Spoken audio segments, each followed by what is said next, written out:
Say the words Orient Express and evocative images of opulent carriages, glamorous passengers and thrilling destinations come to mind, along with the excitement and romance of train travel. Look at it, it really is like an Agatha Christie film, isn't it? I'm Jonathan Phang, a self-confessed bon viveur. Oi! With a passion for gastronomy. Absolutely spectacular. And in this series, inspired by the allure of this golden age, I'm going on a gourmet journey, crossing continents aboard some of the world's most elegant trains. Along the way, I'll be stopping off in some extraordinary culinary destinations.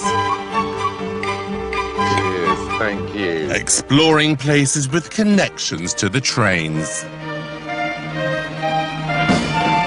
And testing the old adage, is it better to travel than to arrive?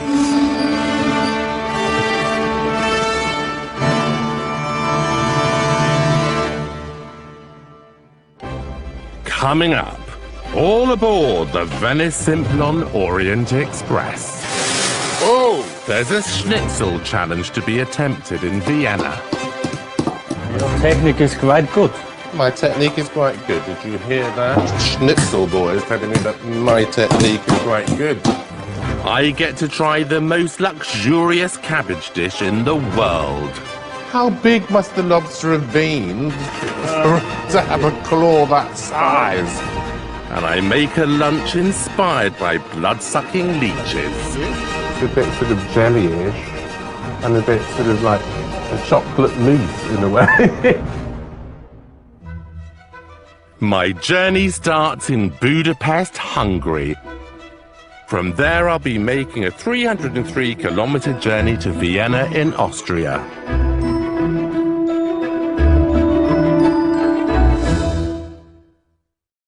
But first, Budapest. Since 1888, this city has been a stop-off on the train's original journey between Istanbul and Paris. And when I think of food from this region, I think goose fat, pork fat and hearty rustic goulashes for freezing winters on the great Hungarian plain. I've come to Budapest Central Market, a rather wonderful neo-Gothic building, to meet TV chef Sophie Mortener. How are you doing? Very well. Who's promised to give me the insider knowledge of the food scene here. I don't want to know anything about goose fat or pork okay, fat. so I see you spend too much time maybe in the Hungarian No, I mean, kitchen. I'm the size of a house. If I stayed here, I'd probably be the size of a car park. This market has been providing for hungry Budapestians since 1897, and Sophie knows all the best-kept secrets for shopping here. Tell you a secret. Yeah. So if we walk down to the market, then the right side is actually, you know, is the more expensive side, is the touristy side, and the left side, that's for the locals. So I left buy for the normally. locals, right for the tourists. So if I had a Exactly. stall, would I be paying a higher rent on the right? Probably Because yes. my prices would be higher. Probably yes. Yes. We're going to be cooking together later, so we need some ingredients. First thing to catch my eye, these Hungarian truffles. So how much is this? €1,900 per kilo. Is that all? Maybe I'll just get the oil instead, because it's quite pungent, isn't it? The signature Hungarian ingredient is, of course, paprika, though who knew it only became popular here in the late 19th century. And until they found a sweet variety in the 1920s, there was only one type, hot. Actually, you really have to taste, you know, how Can I it is. taste? Megkóstolhatjuk? If it's sweet, if it's oily enough, if it's, you know, it's nice. Bitter? Not bitter at all. So when it's lighter, it's spicy because the seeds are ground up as well. So it's going to be a lot spicier than the redder one, which is a bit sweeter. For cooking. Oh, I love that. Yeah? I would probably be inclined to use both in a dish because that is really spicy. I'm getting hotter by the second actually, but if you combine the two, I think it'd be cool.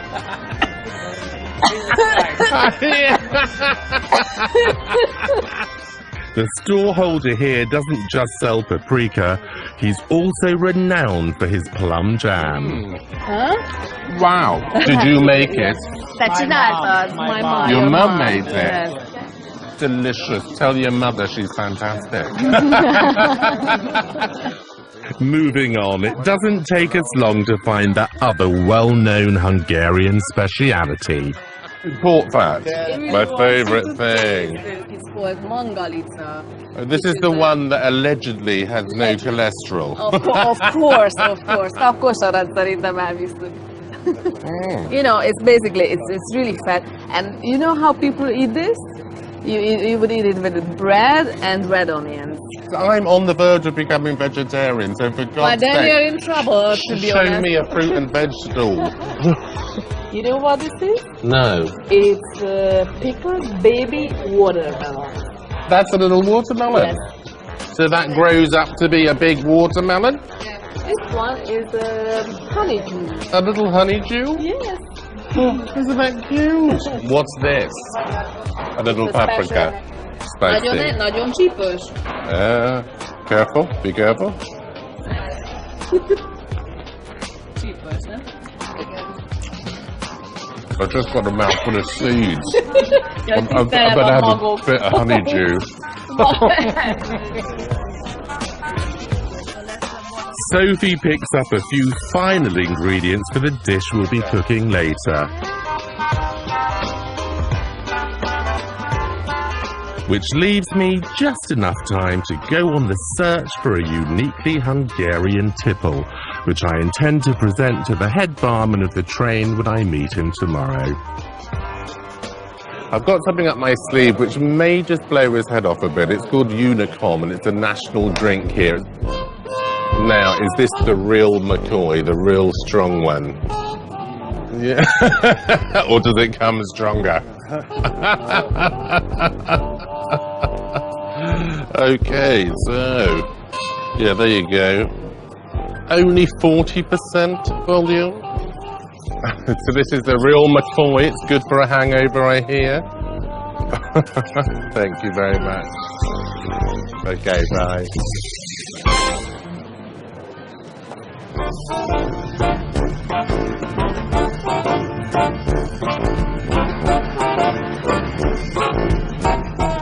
It's a short hop across town to Sophie's kitchen, where she's promised to cook with me something traditional but modern.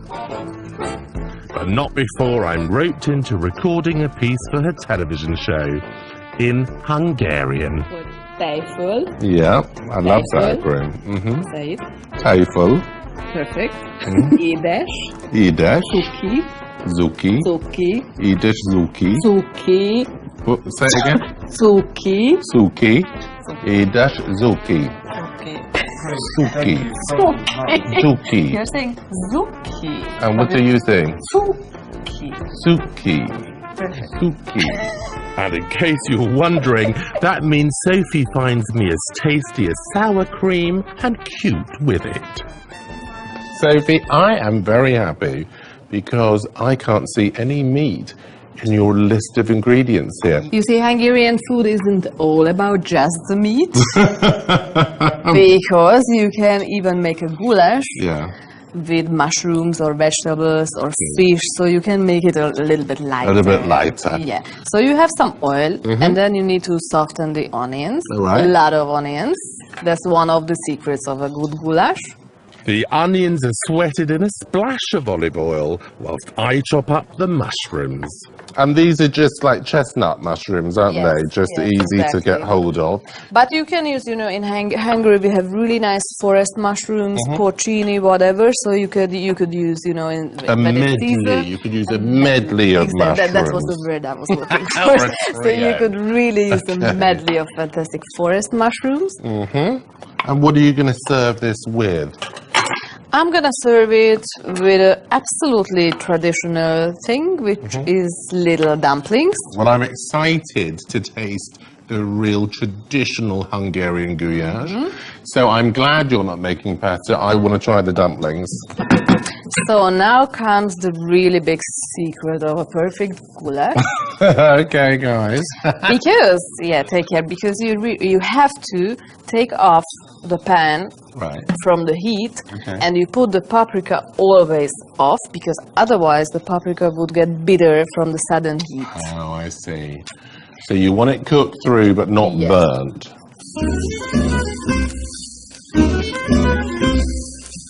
The onions and paprika are then mixed together with the mushrooms and a splash of water. There are three secrets of a good goulash. Okay. One is the paprika, of course, Yeah. which we already mentioned. And the two, one is all the ingredients which you add, and the third is all the ingredients which you don't add. And tomatoes belong to that. I never add canned tomatoes to goulash. You never add beef stock to goulash. You never add flour to goulash, and you never add butter, for example. These are all ingredients which I almost always see in like recipes. Dollop of sour cream and a handful of flat leaf parsley, and it's time to check the seasoning.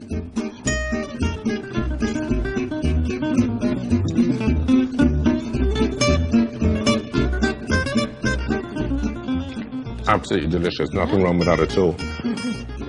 But also the mushrooms are really flavourful because they're nice and fresh, aren't they? When you've got such fresh ingredients, you really don't need to muck about with them much. You just cook it. Leave it. A simple mixture of flour, egg and water, and we're ready to make Sophie's rustic dumplings. So that's why I make the very traditional way like my grandma used to make. And you know, you just take a chopping board, you put the dough on it, you have boiling water, and then you have a spoon, Yes. and then you simply, you know, start to quickly put the dough like this. Oh, can I have a go? Yes. Let me see if I can do it. It's quite small and dainty. I thought they were But going it to be will really grow. big. Yeah, it grows, you know, in the water. Am I doing okay? Yes. 3 minutes in boiling water, and the dumplings are cooked to perfection. And there we have it, Sophie's beautifully simple yet authentic mushroom goulash. Looks too good to eat. Like it? Come on, let's dig in together. Okay.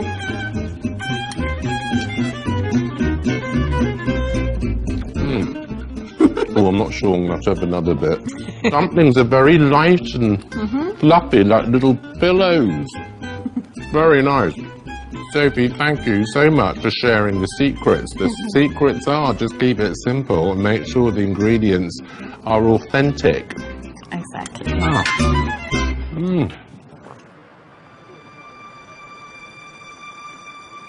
I'm coming to the end of my first day here in Budapest, and as the sun goes down, what better way to burn a few calories than to visit one of the city's famous outdoor thermal baths. Hanging out naked in a unisex thermal bath is really not my idea of fun.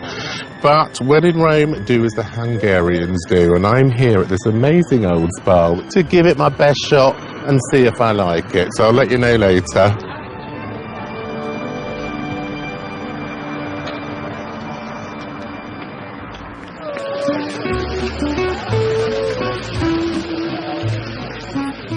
These baths are a national institution, and I can understand why.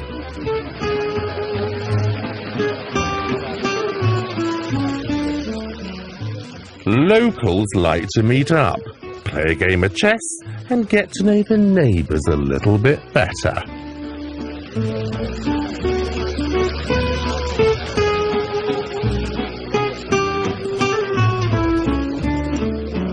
You know, I am really glad that I came here. I was a bit shy and dubious to begin with because it is like sharing a bath with 200 strangers, but the water is really warm and lovely. And what a perfect way to end the day, just floating around underneath the stars.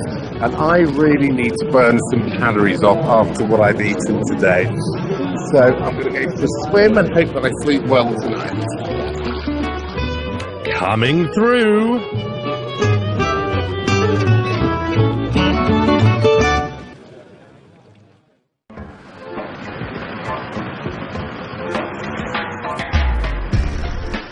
I'm up early, heading off the tourist beaten track to a neighbourhood restaurant I've heard great things about.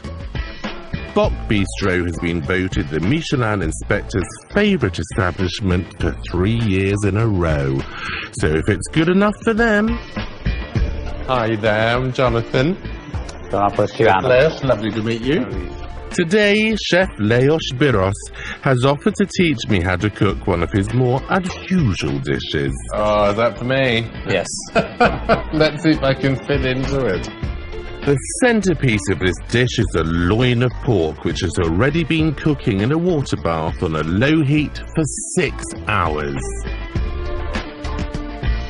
But what's really interesting about this dish is what goes with it. Squid stuffed with pig's blood pudding. And Chef Leos, what is the inspiration behind this dish? Is it traditionally Hungarian or? Az inspirációt azt a pióca vérrel ez adta. Egyébként az úgy működött, hogy a piócát berakták a csirkének a hóna alá, teleszívta magát vérrel, leesett, megabálták és hagymával megdísztelték. Right. A csirke vérét pedig egy előre elkészített sertésvérrel. So my Hungarian might be a little bit rusty, but what Chef is telling me is that the inspiration for this dish actually came from leeches, which were used in the olden days, you know, for medicinal reasons, and would suck the blood out of chicken and humans. And so the look of the calamari is inspired by leeches. So it's going to be that long white calamari stuffed with some black pudding. So it is a very traditional Hungarian dish. It's a very old one, which you wouldn't find very often anymore. Something that's sort of in the past that only few people remember. So it's okay to try it? That's good.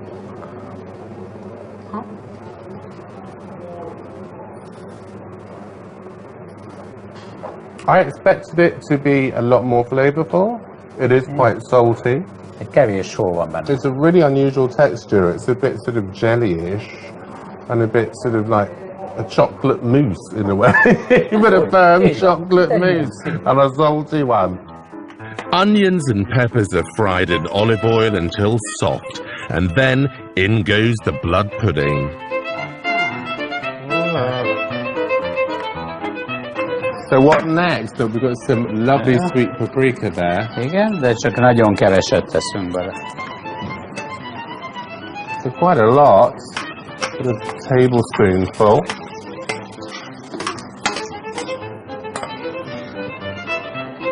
Ooh, it smells lovely. What are we going to do now then? Stuff it in the calamari? Így van.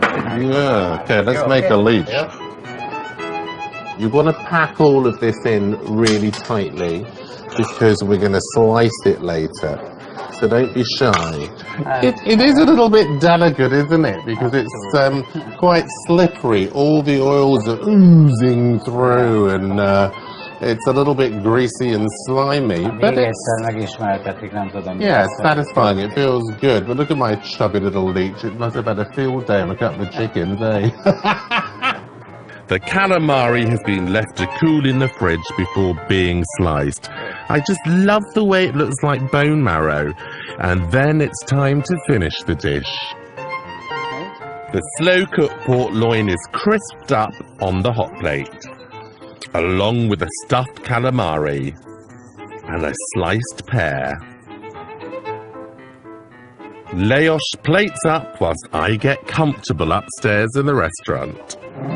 Na, hát nézzük meg, mit főztünk. Well, I am ready for this.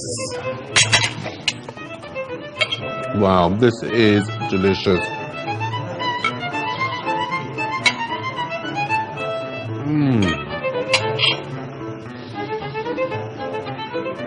I've stopped thinking about leeches. Now the pork. That pork is sensational. Remember that Chef sous vide'd it for 6 hours, so it literally is melting in my mouth, but it has that wonderful crust around it. It's got the lovely sort of crackling too. The fat around it is like a real sort of mousse. It's just melting away. Chef, thank you so much. I have loved this meal. I could eat this at least once a day. It's my kind of food. Thank you for sharing hungry secrets with me. Egészségedre. Cheers.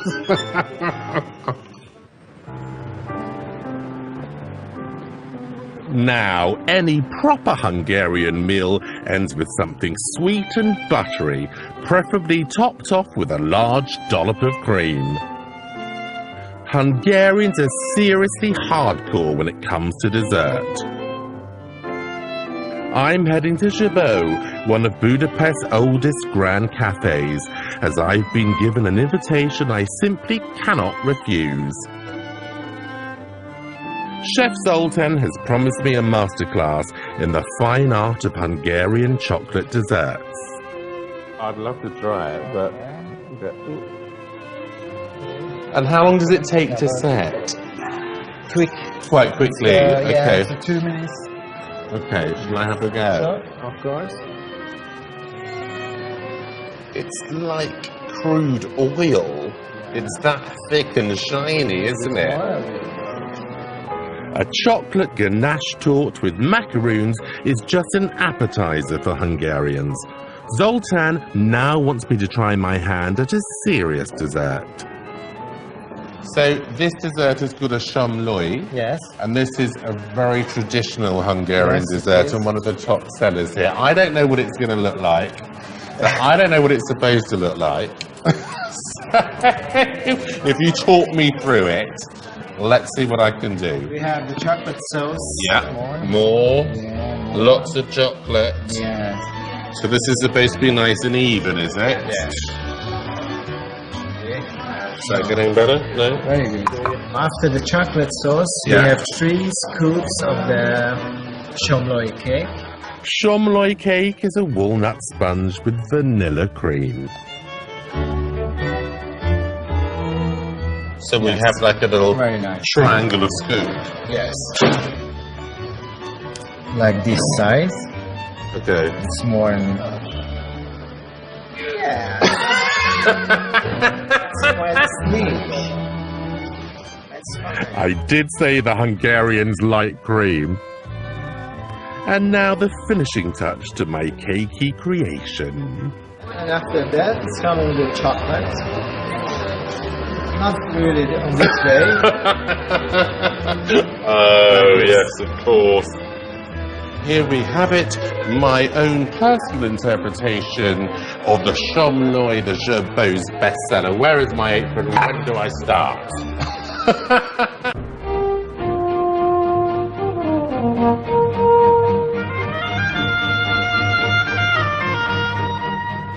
I'm on a gastronomic odyssey through Central Europe on the Venice Simplon Orient Express.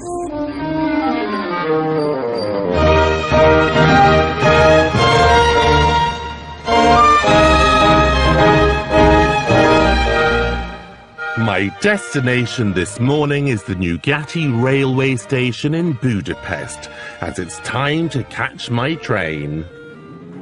Well, I must say I'm rather sad to be leaving Budapest because I've quite fallen in love with it, but it's always good to leave wanting more.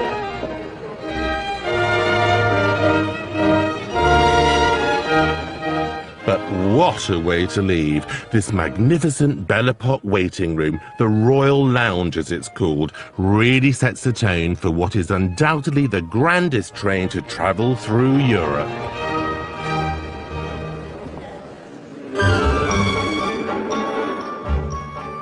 I join my fellow passengers as we prepare to board and say hello to the people looking after me on this journey.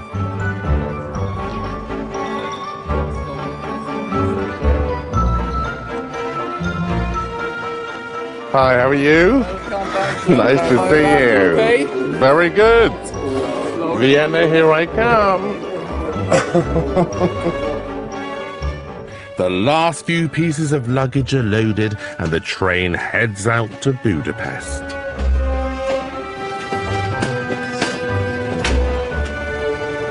The journey between Budapest and Vienna is relatively short, and I know the kitchen is going to be absolutely frantic, so I've got a short time to go and get my hands dirty and see if I can help. I really want to see if I can learn something new. As this is only a 3-hour journey, I'm not going to be eating lunch on the train today. Un VG complet. I'm saving myself to Vienna, but it would be rude not to sample a little of what French chef Christian Bodigal is rustling up for the other passengers. Today we can prepare the shrimps Yeah. with soliles, with lobster sauce. Shrimps with a lobster sauce. And you can flambe with cognac. Okay. Yeah. Okay, you can prepare. I can do that for you. Anything for you. So I've seasoned the shrimps with a little bit of salt and pepper. Now a little bit of olive oil so it doesn't stick to the pan. Go, you can. Okay, because that pan is really nice and hot Yes. now. So I'm just going to take these shrimps and put them all in. It is about 188 degrees in here. We've just set off from Budapest to Vienna. Nice little bit of brandy. I like lots of alcohol, as you know. Lots of brandy. Is that enough? Oh! Can I recommend not doing this at home? Just a little bit of tomato to maybe let the flames die down. So there's sort of concasse of tomato there, isn't it? Hey, very good, well done, well done. Yeah. Now look at that. And that is perfection. Now we can taste. Good. Let's taste together. What do you think? Fantastic. You're fantastic. You heard that. Fantastic. Life on board feels very much like a family-run business. Most of the senior staff have worked on board for over a decade. Someone who's kept passengers entertained for 12 years now is head barman Walter. Ciao, Walter. I have a little surprise for him, though whether he likes it, we'll have to wait and see. Well, I had a great time in Budapest, and I found this liqueur, and I tried it, I loved it, and I thought of you. Have you ever tried it before? Smell it and see if you can see. Let's see what I can do with that. I know it's very famous in Budapest, but I have an idea to make something from London. From London? Yes. The Hanky Panky cocktail. Hanky Panky? Oh, you Invented. are a one, aren't you? But today we call it Monkey Panky. Monkey Panky. So, let's get the monkey first. Monkey gin. Mm-hmm. Very, very characteristic gin.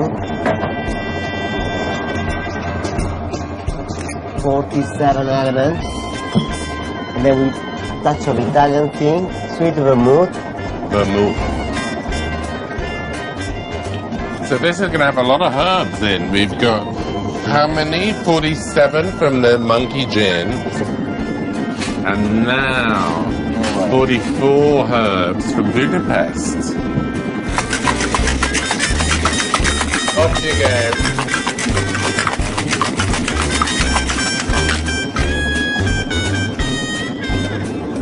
Well, I thought I was going to flummox you with this, but there is nothing you don't know, is there?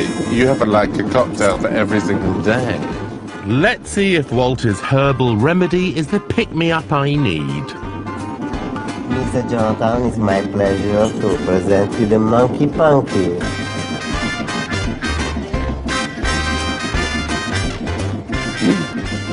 I feel the goodness from all of those herbs just running through my veins. I feel better by the minute, Walter. Thank you very much.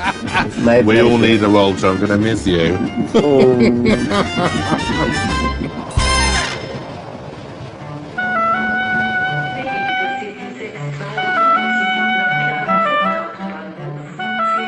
In what seems like no time at all, we're pulling into Vienna's Westbahnhof station.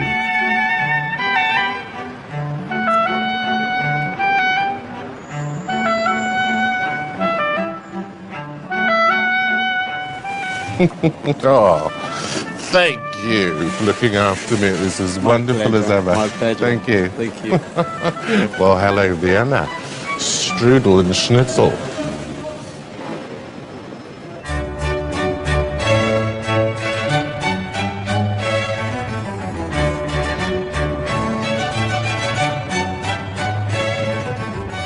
The Austrian capital is renowned for its coffee houses, grand palaces, and of course, Wiener Schnitzel, that flattened, breaded, deep-fried pork or veal speciality, which even has a national day of celebration. Though who knew it's only really been popular here since the late 19th century. When you think of Vienna, you think of one dish, and that is, of course, the Wiener Schnitzel, one of my personal favourites. Rumour has it that the restaurant behind me, the Fiegelmüller, makes the best in Austria and therefore the best in the world. However, I've got a few of my own secret ingredients, and I'm going to play them at their own game and show them how it's really done.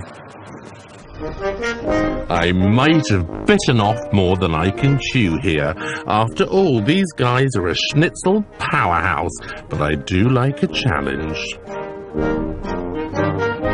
I'm meeting Herr Fiegelmüller, possibly the Archduke of Schnitzel, to find out more. What is it about the house speciality that you do so well? In Austria, we offer different types of schnitzel. Yeah. We are very famous for the Fiegelmüller schnitzel.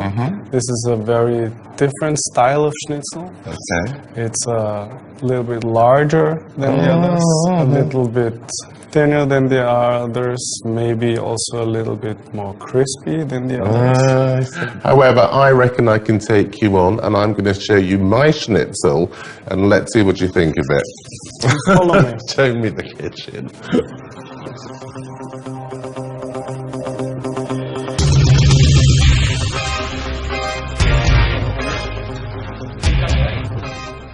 Schnitzel making here runs like a well-oiled, or should I say well-crumbed machine. Each stage of the process has its own station. I love how organised it is, and every little element of the dish is all ready and waiting. I can't help thinking it's a little bit industrial. What it needs is the Jonathan Phang home cooking touch. But how many portions of Wiener Schnitzel do you tend to serve a day here? In this restaurant, about 800 to 1,000 a day. 1,000 schnitzels a day? That is a lot of pounding of meat, isn't it? It must be really noisy in here. For this Wiener Schnitzel cook-off, where international as well as personal reputations are at stake, I'm up against head chef Marcus. So you're the man that makes the 800 to 1,000 Wiener Schnitzels a day. So no pressure. I've got the oldest family in town who's the most famous schnitzel maker, and your head chef who makes 1,000 of them a day. But I'm still going to show you how it's really done. Let battle commence. I'm doing it just like him. Then I'm going to start pounding my meat.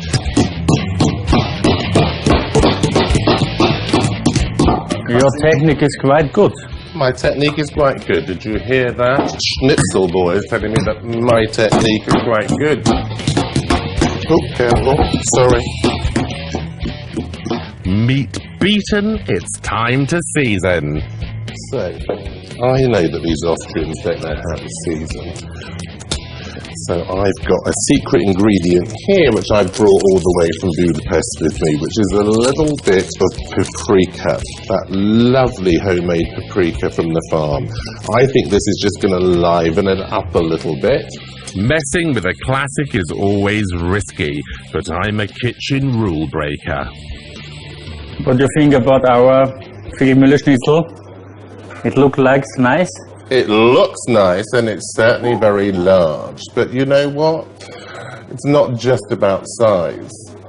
We will see after the pan. After we fry, we will see which schnitzel is better or not. So my other little trick is I brought my own pan because I think those pans are quite deep that they use here. Jonathan, everything okay? Everything's all right my end, Marcus. What about yours? You're triple frying it? That's a lot of oil. I've just got my butter melted in my oil. When you know the oil is hot, just sprinkle some breadcrumbs in and you can see it's ready to fry. So I'm now going to just put mine in. Look at that. Beautiful. You don't need to jiggle the pan a lot because you pounded the meat so it's flat and it's on one layer. So just leave it to cook.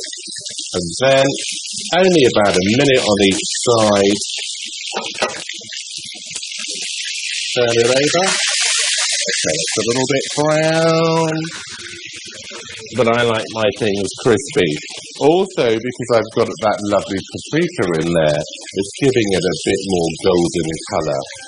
And there we have it, the results of this international schnitzel-off. The color is a little bit too, it's dark. Black is beautiful. What do you think? I like crispy bits, you see. Yours looks beautiful, but it looks like it's been made in a factory. But who cares what we think? Time for Herr Fiegelmüller himself to pass judgment on my attempt. My turn.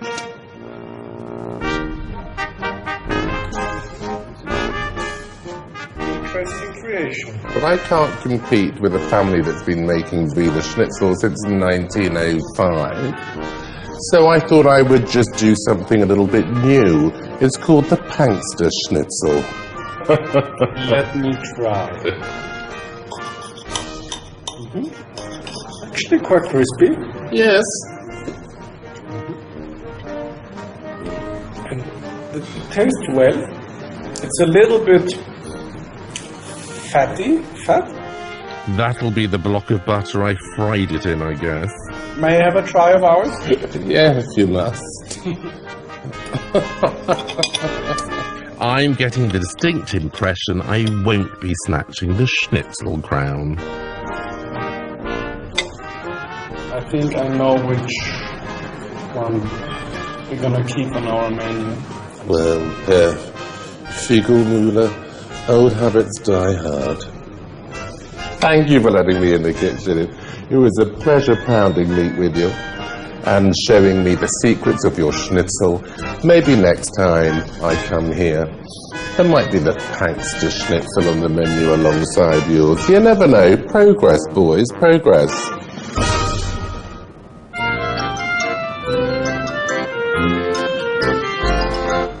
As dusk falls, I head off to the opera, or should I say a very famous sausage stand outside the opera. The insider tip to the best street food in Vienna apparently is at this sausage stall. There's sausages all over this city, but I've heard the best Brutenheidel sausage is here right opposite the opera house. So I'm going to go and give it a go. It might look like your typical hot dog fare, but a glass of wine served with it is a good indication of what's to come. Okay. Onions, pickles? Onion. Onion, please. Those little pearl onions. Okay. What's that? Dankeschön. Local delicacy here in Vienna, the Brutenheidel. It really is a very tasty sausage. Oh, I've had wonderful food here. But there's more to come. Now it would be almost impossible to come to Central Europe without encountering cabbage. However, I have to admit that I'm not crazy about the fermented variety, sauerkraut. But I have heard about a chef who takes this humble vegetable and does something rather wonderful with it. Hi there. And that chef is Christian Domschitz. Lovely to meet you. And what an amazing restaurant. His restaurant, Vestibule, is situated inside the grand entrance hall of the Burgtheater, the National Theatre of Austria. It's 125 years old, this house. Well, it's a very, very impressive building and so historic. It's incredibly glamorous as well, isn't it? If the dish is anything like the setting, I should be in for something very special. Very nice kitchen. It's a great kitchen, but I've never seen anything like that. That is so large. This is the lobster. How big must the lobster have been to have a claw that size? 5 kilos ago. Dear me, I've never seen one that big. What are you going to cook for me today? I cooked for you lobster with cabbage. Aye. In German we call Segediner Hummerkrautfleisch. Segediner Hügefleisch. Lobster with cabbage, then. Now, what can I do to help you? Yes. Take it.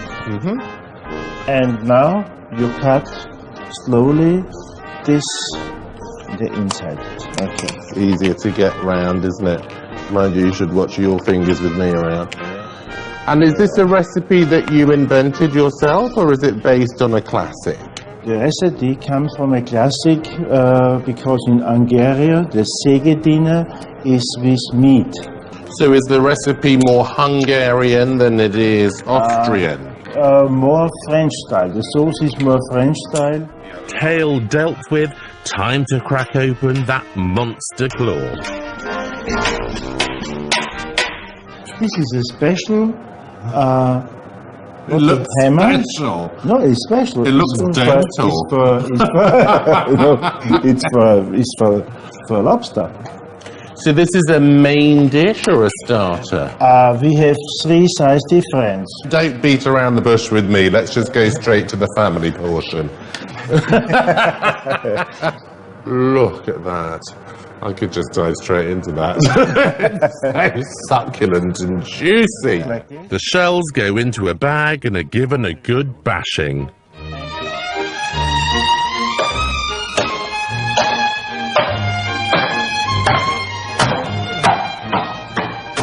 These are then placed on a baking tray, which goes into the oven. So the shells go in at quite a high heat, it's 213, for 4 hours to totally dehydrate. So all the moisture is going to come out and you're going to be left with these shells, which he's going to do something quite clever with, I think. 4 hours is quite a long time to be stuck in a hot kitchen, but just enough time to take in a few more sights, like the Vienna Prater or Public Park. Remember this from the classic film The Third Man?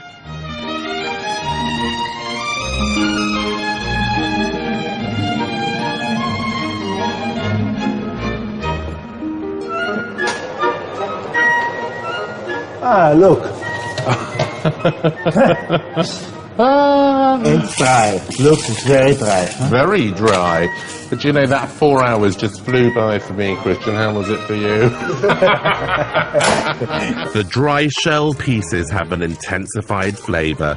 To release that flavour, a mixture of cognac and white wine is added. Then passata and just a small amount of butter. Quite a lot of butter. This is going to taste delicious, I can tell. And we say goodbye for 1 hour. 1 hour. And whilst that simmers away, we get to grips with the less glamorous ingredient, cabbage. This has been bubbling away for an hour, but the smell is so intense, isn't it? You can't smell much of the brandy anymore. It's faintly there, but it's a really beautiful lobster fragrance. Just strain that butter through. Yeah. Smells heavenly. So there's a lot that goes into your signature dish. No wonder people like it, because they're never going to make it at home, are they? They haven't got the time. Some cream is added, because of course this dish isn't rich enough already. Which chef then tips over the cabbage, which seems like a bit of a waste to me after all that effort, but I'm sure he knows what he's doing. It's almost an extravagant sauce to put on the cabbage, isn't it? But I suppose that's the element of the surprise. With the cabbage now cooked, chef plates up the dish. This must be the most calorific cabbage dish ever created, but doesn't it look good? And finally, a dot of saffron oil completes the plate. This is the lobster with cabbage. Right now. This restaurant has its own wine blended, especially to complement this dish. Thank you. Cheers. Thank you very much. What a great lesson you've given me. You've given me lots of inspiration. Thank you very much. When I've got the odd 4 days to spend, I'm going to make this dish at home. Can I dig in now? Yes. Cabbage and lobster in the same time. You want a little bit of everything, yeah? It smells too good to eat, actually. And what I love is Sauce is quite beast-like. And that lobster is amazing. I have never seen anything quite so monstrous out of a lobster. That's the biggest lobster I've ever seen, but boy does he taste sweet. This is fantastic.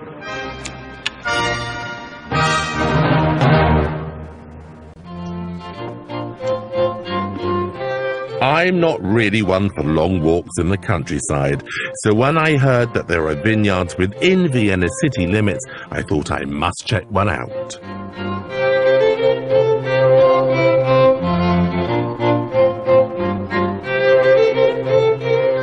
With its chalky soils, Meyer Ampferplatz is renowned for its Rieslings. I'm going to have a look around with manager Paul Kiefer.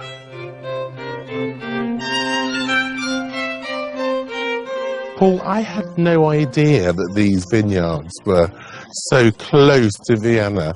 I mean, I can see the city just there. It's taken me about 15 minutes to get up here. We're really in a suburb, we're not in the country. There are 700 hectares within the city border. 700 hectares within the city borders? Yeah, which means it's the biggest capital in terms of wine growing area. Wow. How old is this winery, the Meyer Ampferplatz? Yeah, the winery is founded 1683. Oh. So Beethoven lived already in our building. So. Beethoven lived in this vineyard. Wow. Yeah, 1817, but only for 1 year. He was a quite difficult guy. So he was kind of like Heidi Strung, was he? But like the wine. Maybe it was the wine that made him difficult. Yes, but definitely he loved already our wine. And how many bottles a year does Meyer produce? We're doing around 300,000 bottles. 300,000 bottles, okay. And all are harvested within the city limits. When is your sort of peak harvest here? So the main harvest is between second week of September and second week of October. So we have 30 guys working in a vineyard, so we try to harvest them very carefully, and we do 100% hand-picked. So it's all hand-picked? Yes. I mean, is this literally then you just go up and grab a bunch and pull them off, or...? Yeah, definitely, because if a machine is doing it, maybe you get also some leaves into the harvested grapes. But in this case, we can only harvest the very clean and very healthy fruits. Paul, how long from harvest to bottle to I can try it? It takes around 3 to 4 months, so I guess you have to come back. I'm sure you must have a little bottle hiding away that I can try before then. Yeah, the previous vintage. It all looks very picturesque until you get inside the winery itself.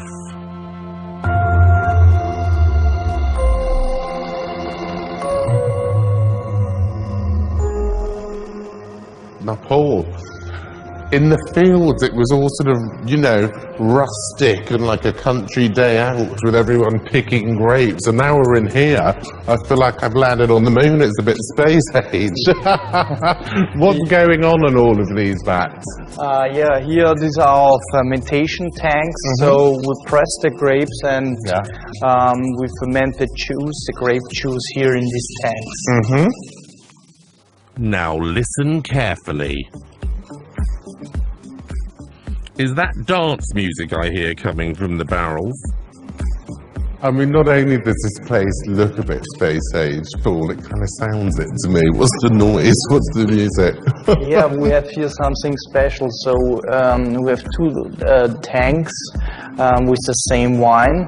Here the pure natural Merlot, and here a second Merlot where we can influence the yeast by the sound waves, which means we're trying to get the sound waves into the wine and to reactivate the yeast in this tank.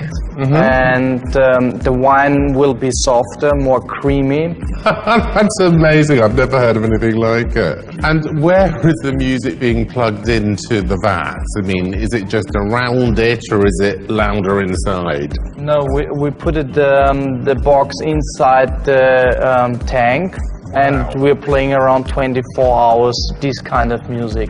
Paul, this is really interesting.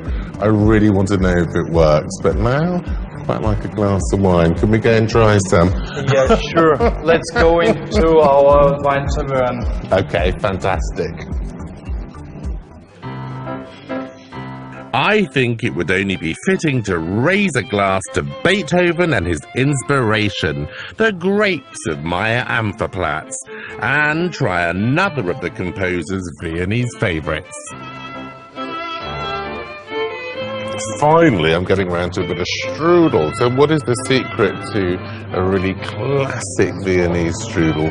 Yeah, we have 3 different types of strudel. Of course, the very famous Apfelstrudel, and then the cream cheese strudel or sweet cheese strudel, which is called Topfenstrudel. Yeah. And we have also some salty strudel, like spinach strudel or asparagus strudel. Not interested in that. I want the classic sweet one. This is the right choice, and definitely you need a good glass of Viennese wine. Paul, well, thank you so much for showing me around. It's been a real eye-opener and a pleasure. Thanks for having me here.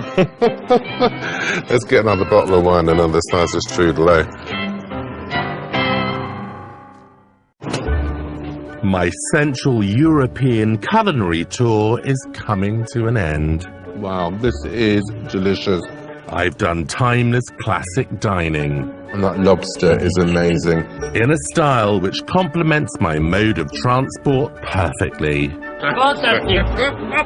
It just goes to show that sometimes the old favourites really are the best.